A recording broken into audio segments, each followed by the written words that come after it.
If you're moving to Charleston, there's one conversation I seem to have over and over again. It's usually with someone who's lived here for a year or two.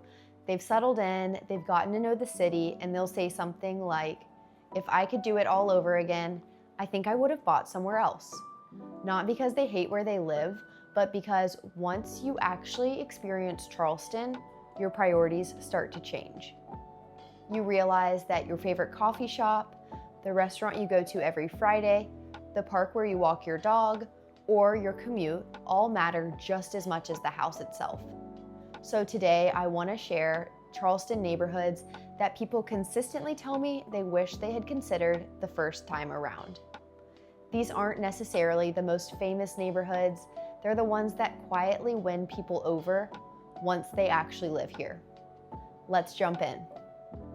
The first neighborhood is Burns Downs. If you've seen my page before, you probably knew this one was coming. Burns Downs has this wonderful balance that can be surprisingly hard to find in Charleston. You're about 10 minutes from downtown, close to all the beaches, and just a short walk or bike ride to Avondale, where you'll find great restaurants, coffee shops, boutiques, and one of my favorite weekend areas to spend time.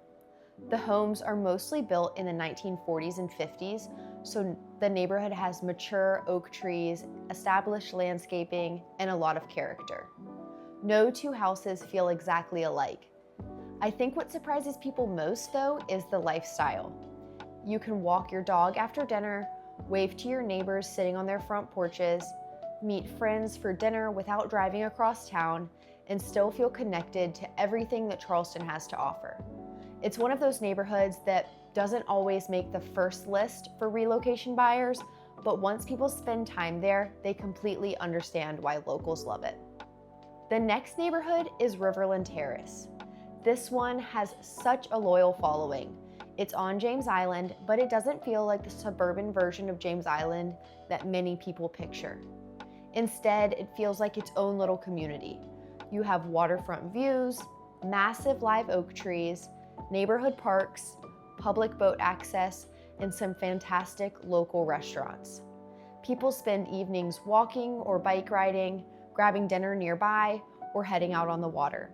If you're someone who loves being outdoors, entertaining friends, or just want Charleston to feel a little slower and more connected to nature, Riverland Terrace is incredibly special. It has personality, it has history, and it's one of those neighborhoods where people tend to stay for a very long time.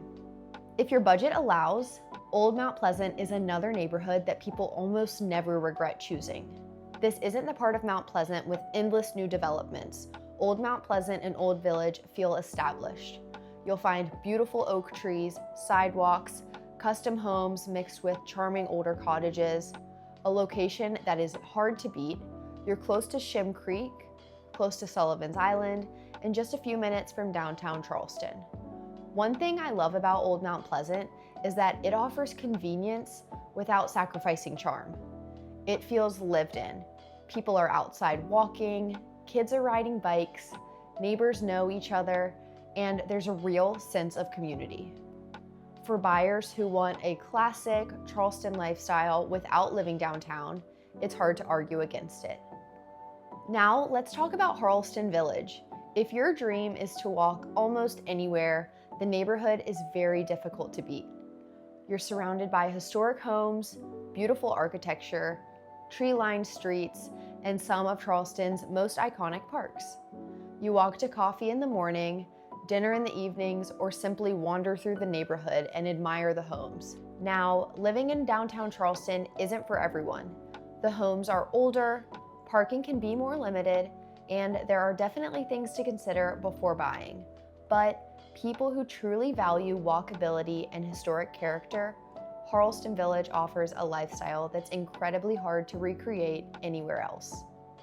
One neighborhood I think deserves more attention is Wagner Terrace. It's become increasingly more popular over the past several years, and for a good reason. It has a younger energy while still feeling established. You're close to Hampton Park, local restaurants, breweries, and downtown. The homes range from charming bungalows to beautifully renovated historic properties. If you enjoy being able to bike places, spend weekends outside, and want a neighborhood that feels active without feeling overwhelming, this is definitely one worth exploring. If there's one thing I hope you take away from this video, it's that you should not just buy the house, but buy the lifestyle. When people look back after living in Charleston for a few years, they very rarely tell me they wish they had another 300 square feet. Instead, they wish they had chosen the neighborhood that fit the way they actually wanted to spend their days. The places where they grab coffee, the restaurants they visit every week, whether they can walk their dog under the oak trees after work, and if friends want to actually come over because the neighborhood just feels that great. Those are the things that make Charleston so special. If you're in the early stages of deciding where to live, I put together a free Charleston neighborhood guide that compares many of the areas, including who they're best for, what makes each one of them unique, and the type of buyers I typically recommend them to. I'll link that below, and if you're trying to decide between two specific neighborhoods, let me know in the comments. I'd love to make a comparison video to help you figure out which one might be a better fit for you. Thank you so much for watching this video, and I hope to see you in the next one.